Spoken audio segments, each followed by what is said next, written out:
Hola, buen día, bienvenido. Comencemos nuestro tiempo devocional en esta mañana. El día de hoy revisaremos del capítulo 28 del libro del profeta Ezequiel los primeros 10 versículos para nuestro tiempo devocional que hemos titulado La naturaleza del pecado. La naturaleza del pecado. Recuerden que para el tiempo devocional estamos leyendo en dos versiones, en la Nueva Traducción Viviente y en Reina Valera 60. Leamos primero en la Reina Valera 60. Dice la palabra de Dios, capítulo 28, versículos 1 al 10. Vino a mí palabra de Jehová diciendo, Hijo de hombre, di al príncipe de Tiro, así ha dicho Jehová el Señor, por cuanto se enalteció tu corazón y dijiste, yo soy un Dios, en el trono de Dios estoy sentado en medio de los mares, siendo tú hombre y no Dios. Y has puesto tu corazón como corazón de Dios. He aquí que tú eres más sabio que Daniel. No hay secreto que te sea oculto. Con tu sabiduría y con tu prudencia has acumulado riquezas, y has adquirido oro y plata en tus tesoros. Con la grandeza de tu sabiduría en tus contrataciones has multiplicado tus riquezas, y a causa de tus riquezas se ha enaltecido tu corazón. Por tanto, así ha dicho Jehová el Señor, por cuanto pusiste tu corazón como corazón de Dios, por tanto, he aquí yo traigo sobre ti extranjeros, los fuertes de las naciones, que desenvainarán sus espadas contra la hermosura de tu sabiduría y mancharán tu esplendor. Al sepulcro te harán descender. Morirás con la muerte de los que mueren en medio de los mares. Hablarás delante del que te mata y diciendo, yo soy tu Dios. Tu hombre eres y no Dios, en la mano de tu matador.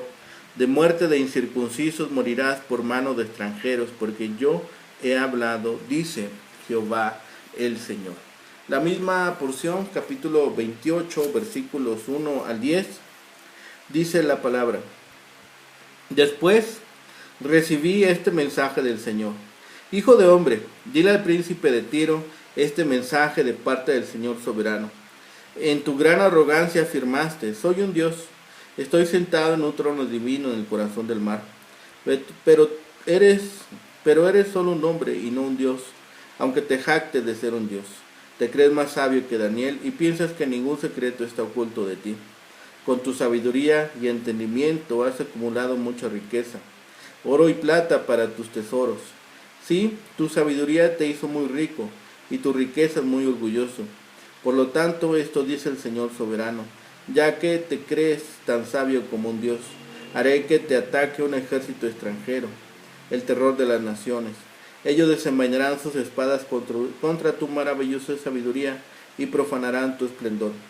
Te hundirán en la fosa y morirás en el corazón del mar, traspasado de muchas heridas. Te jactarás entonces diciendo, soy un Dios frente a tus asesinos. Para ellos no serás un Dios, sino un simple hombre. Morirás como un pagano en mano de los extranjeros. Yo, el Señor soberano, he hablado. La naturaleza del pecado. La caída del gobernante de Tiro, la endecha contra la arrogancia del príncipe. Este es el tercer mensaje de Ezequiel contra Tiro, que es dirigido específicamente a su gobernante. El pecado subyacente del rey de Tiro fue su orgullo, lo que lo llevó a verse a sí mismo como un Dios. Sin embargo, Dios dijo que él era solo un hombre y no un Dios.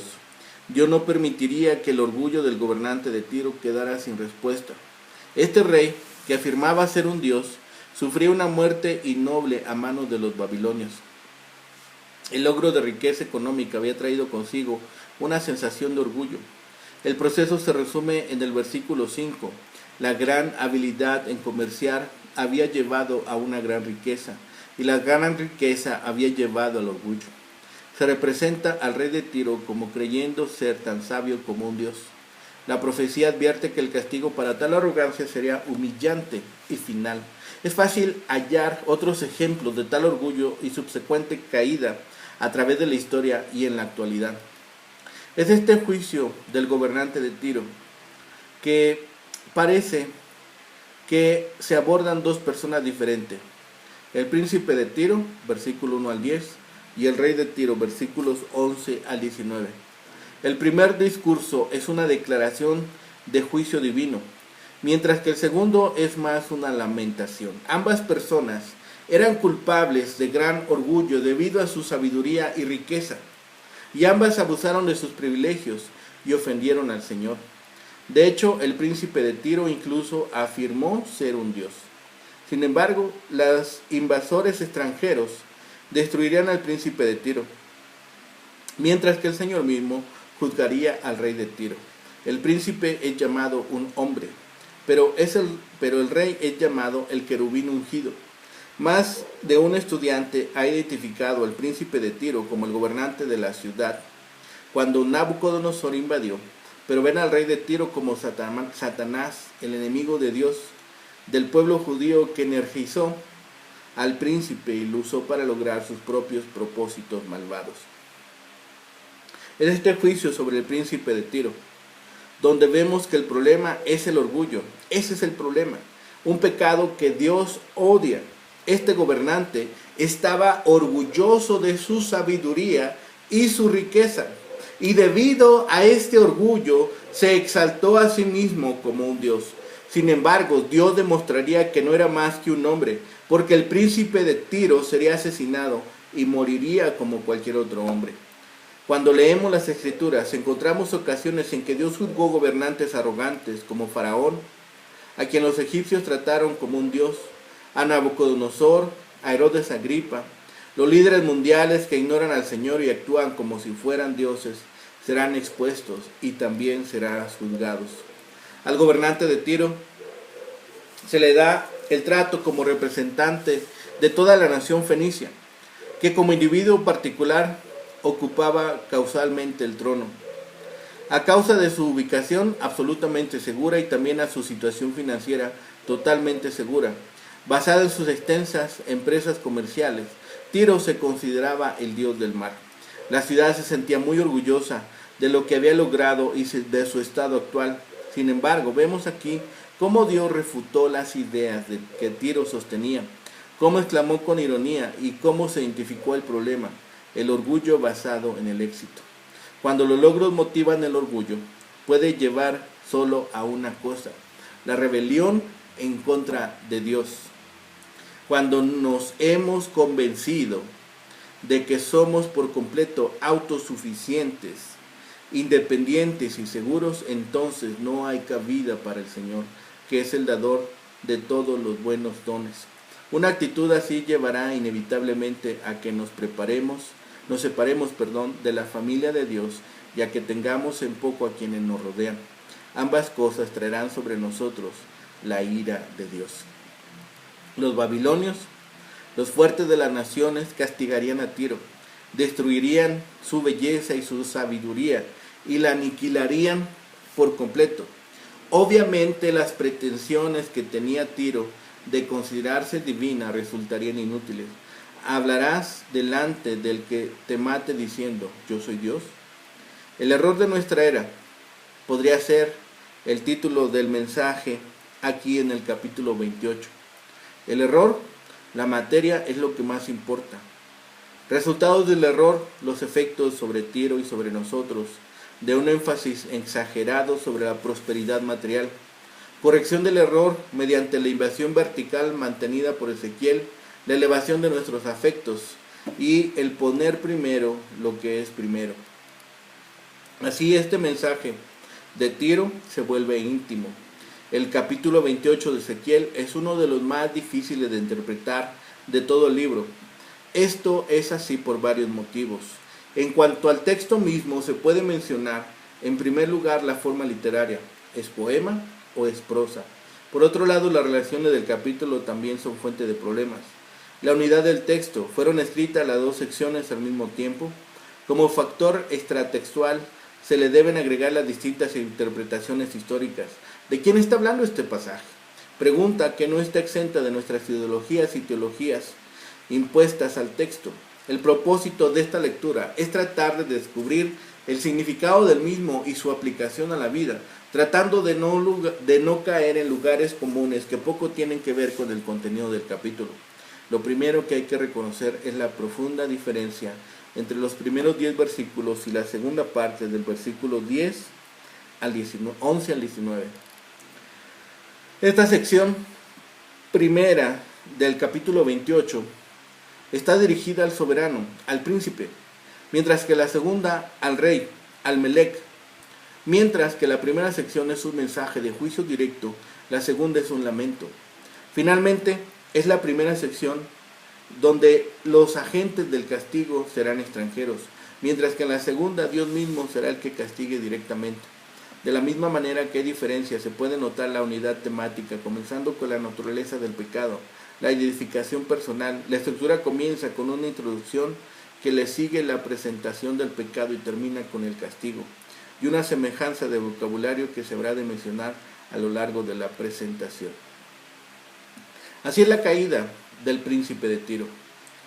Se describe su altivez, su sabiduría, su riqueza, y después su destrucción a manos de los babilonios.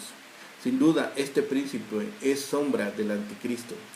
Ezequiel debe proclamar al rey de Tiro: tú piensas que eres un dios, pero no lo eres. Tu astucia y perspicacia para los negocios te han traído una gran recompensa económica, que a su vez te ha hecho engreído. Por tu vanidad tendrás una muerte humillante en manos de extranjeros. Cuando te enfrenten serás solo un mortal, no un dios. Es esta predicción de la caída y la ruina del rey de Tiro, quien a la destrucción de dicha ciudad es señalado en especial como blanco de los dardos de Dios. La lamentación por el rey de Tiro, aun cuando ha caído por su propia iniquidad, es la segunda parte. Y este capítulo finaliza con la profecía de la destrucción de Sidón, que estaba ubicada en la vecindad de Tiro. Finalmente, la promesa de restauración de Israel, del Israel de Dios, aunque en el día de su desgracia habrán sido objeto de insultos y escarnio por parte de sus vecinos, completa el capítulo 28. La fórmula introductoria sigue la forma habitual en el libro de Ezequiel sobre la que se ha hablado. Lo singular en esta es a quien se dirige: di al soberano de Tiro. En términos generales se trata de un vocablo que se dirige no a la persona, sino a la función como personificación y representante de la nación. Etimológicamente, la palabra Nagid viene de un verbo que significa literalmente hacer saber, Nagat. De allí que el líder es el que guía, hace conocer y al mismo tiempo es conocido por el pueblo. Como se ha mencionado, este texto se dirige a los líderes y no a los monarcas. De allí la diferencia entre los versículos 1 y 10 y del 11 al 19.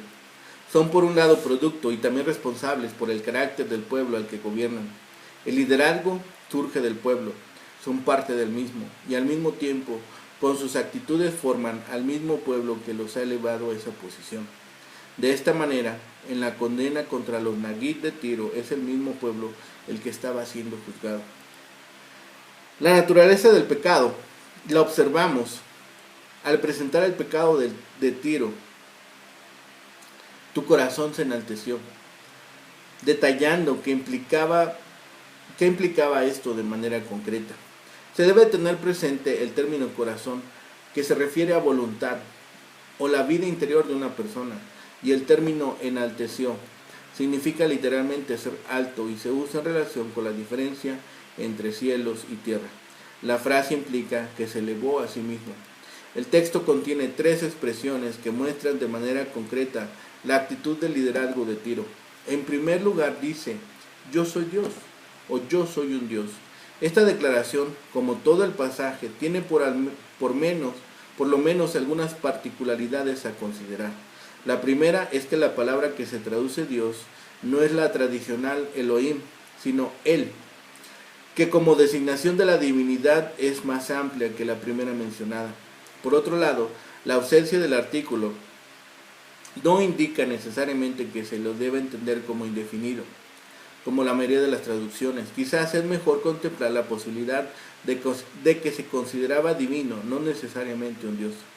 En segundo lugar, se enorgullecía, se enaltecía con la autoridad que había logrado. El liderazgo de Tiro y de la ciudad misma se consideraba a sí misma sentada en un trono.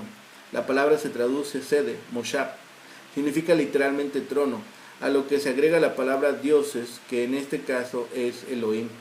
y se debe traducir de esta manera: dioses. En otras palabras, se asignaban a sí mismos el poder de decidir sobre el camino en los mares. El dominio que había logrado los había llevado en esa dirección. En tercer lugar, reclamaba para sí una sabiduría divina. La última frase del versículo 2 tiene este sentido. Como ya se dijo, corazón se refiere a la vida interior, especialmente la capacidad de decidir, voluntad, que en el pensamiento del Antiguo Testamento era la esencia de la sabiduría, Jokmah. Los versículos 3 al 5 agregan datos sobre esta frase. Se menciona al conocido sabio Daniel. Se le dan dos sentidos al término sabiduría. El primero, que no hay ningún misterio que te sea oculto. En realidad el término se traduce misterio, significa literalmente secreto, Satán. Ellos conocían los secretos del dominio sobre los mares y la manera de comerciar en ellos. El segundo sentido, y sobre el que se pone especial énfasis, tiene que ver con los logros económicos de esta sabiduría, que de alguna manera están asociados al primer sentido mencionado. La perspicacia para desarrollar un sistema comercial que los llenó de dividendos. Fueron justamente estos logros económicos los que llevaron a arrogancia a Tiro. El síntesis, el pecado que en estos versículos se le achaca a los líderes de Tiro es el de haber desarrollado un sentido de superioridad, un principio de divinización personal en base al dominio y logros que había alcanzado. Ser bueno, crecer en una tarea no es malo. No darse cuenta de que eso es un don que se recibe de parte de Dios, sí lo es. Cuando un país, liderado por sus príncipes, llega a la conclusión de que por sus logros tienen ellos mismos el dominio y el manejo de la situación, está en condiciones de caer en pecado como el de Tiro. Así vemos el juicio sobre él mismo.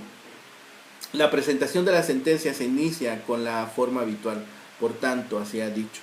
Sin embargo, el profeta decide recapitular la razón básica de la misma. Igualaste tu corazón con... Esta frase o recapitulación merece también algunas observaciones. La primera tiene que ver con la palabra igualaste, que traducida literalmente del hebreo es colocaste a nivel. Es decir, se ponía a la altura de una divinidad. La palabra de Dios se debe traducir con minúscula. Se creían dioses, es decir, divinos, con dominio sobre las situaciones. Finalmente, como se ha mencionado, cuando se habla del corazón, se refiere a la vida interior y a la capacidad y fuerza para decidir. De manera que podemos traducir,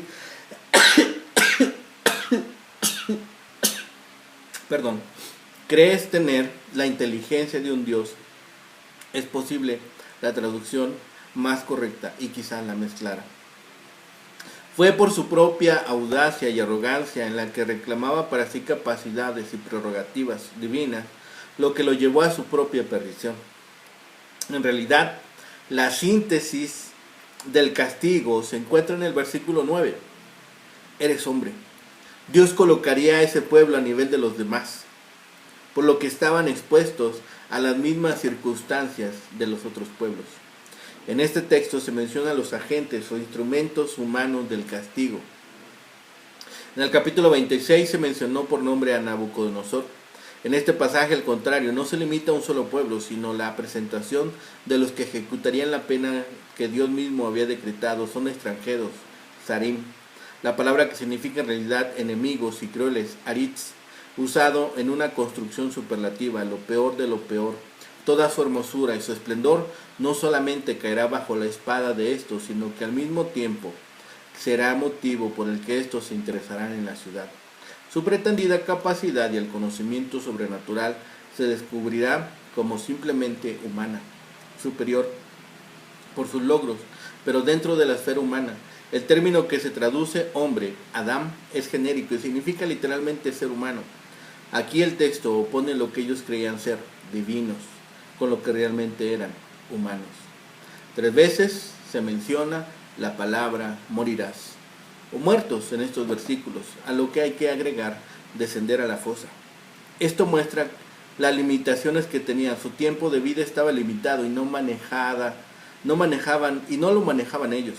Este texto recuerda la parábola de Jesús, en la que el rico creía poder manejar el tiempo como los habitantes de Tiro. La extensión de la vida es algo que no está en manos de los hombres ni de las naciones, sino de Dios. Él es el que decide el tiempo de las personas y de los pueblos. Una vez decretada y ejecutada la sentencia contra Tiro, le sigue de manera natural un poema de lamento o quiná. Como ya se ha dicho, estos poemas se recitaban en los funerales. La presentación de la siguiente división como un lamento indica que se había consumado la muerte de la ciudad.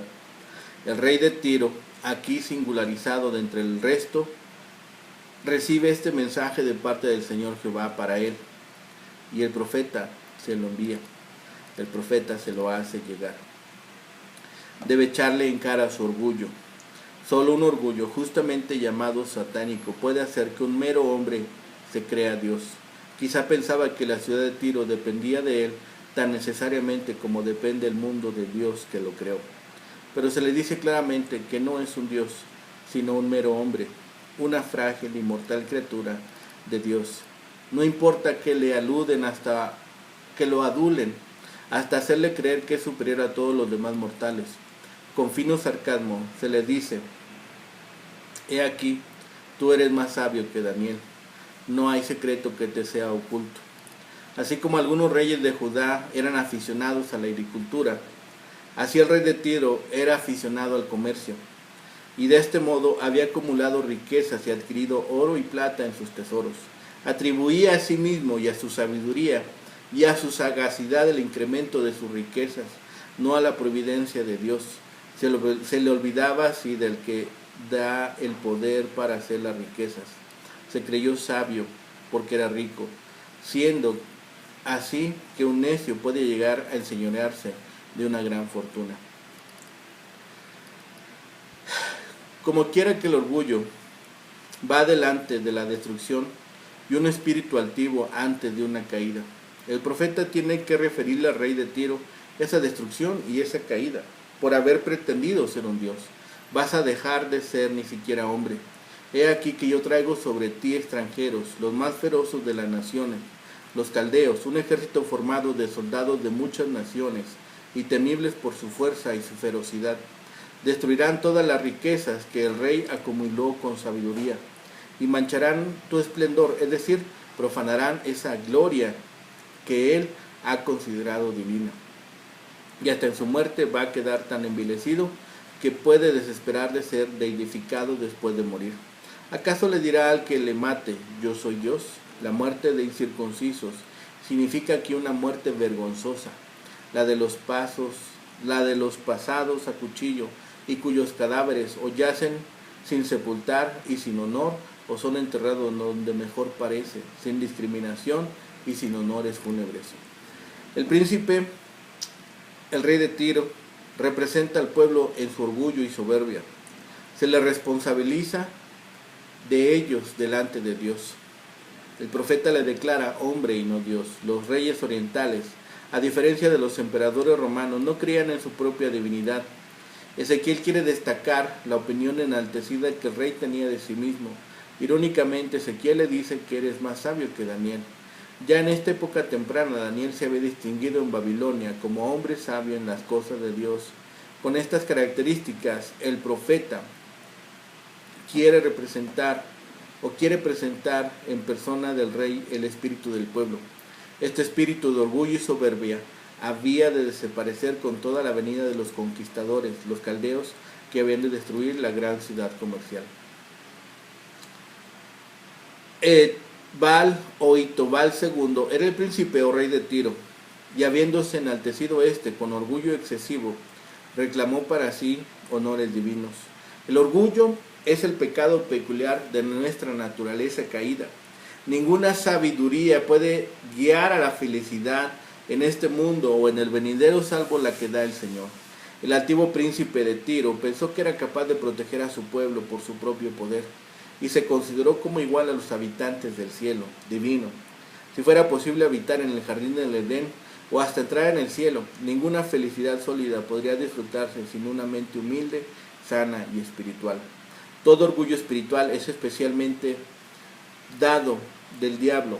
Los que consienten deben tener la expectativa de perecer irremediablemente. Ahora de todo esto que ha de venir, Ezequiel profetiza contra Tiro. Enfoca su profecía a su líder. El pecado del líder es soberbia. Ezequiel también hace una aplicación más amplia, hablando acerca del príncipe espiritual de Tiro, Satanás, a quien el pueblo le seguía en realidad. Daniel había sido un funcionario importante en el reino de Nabucodonosor y era bien conocido por su sabiduría. Daniel proclamó que toda su sabiduría provenía de Dios. En contraste, el rey de Tiro pensaba que él mismo era un Dios. Cuando el pueblo realmente sabio está cerca de Dios, reconoce su necesidad de depender de su dirección.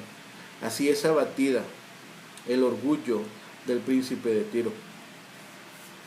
Esta profecía adicional contra Tiro está dirigido a su príncipe en la época de Ezequiel, que es Itobal II.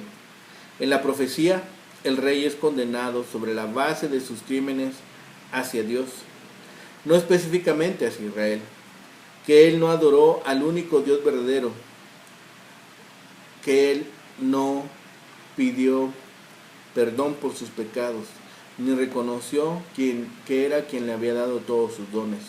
Sus crímenes hablaban por sí mismos. Debe haberlo sabido mejor y no tenía ninguna excusa. El pecado principal por el cual el príncipe fue condenado fue la arrogancia, esa forma arrogante de orgullo que creó la convicción de yo soy un Dios. En el antiguo cercano oriente había varios entendimientos de la naturaleza de la realeza humana. En términos generales, la visión típica de Siria y Mesopotamia era que los reyes eran seres humanos, pero nombrados por un Dios, y por lo tanto, en algún sentido especial, eran los instrumentos de la autoridad de ese Dios. En Egipto, a modo de contraste, se creía que el faraón o rey eran en cierto modo divinos, un Dios entre la familia más grande de seres divinos. En Tiro, el concepto de realeza era esencialmente el típico de Siria o Mesopotamia, aunque bien pudo haber sido influenciado por conceptos egipcios, ya que Tiro tenía vínculos comerciales íntimos con Egipto. La esencia de la crítica del profeta, sin embargo, no está en contra de la noción tiria, sino en contra de la noción particular hinchada de la realeza divina. Todos los seres humanos pueden tener y desarrollar los diversos atributos de la sabiduría que en perspectiva bíblica abarcan tanto las habilidades como el conocimiento, y el ejercicio de la sabiduría puede conducir al éxito. Su fruto puede ser riqueza, reputación, poder, influencia y diversas formas de avance en la vida.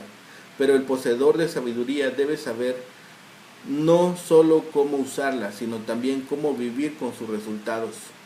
La sabiduría es dada por Dios, pero su desarrollo y uso son una responsabilidad humana.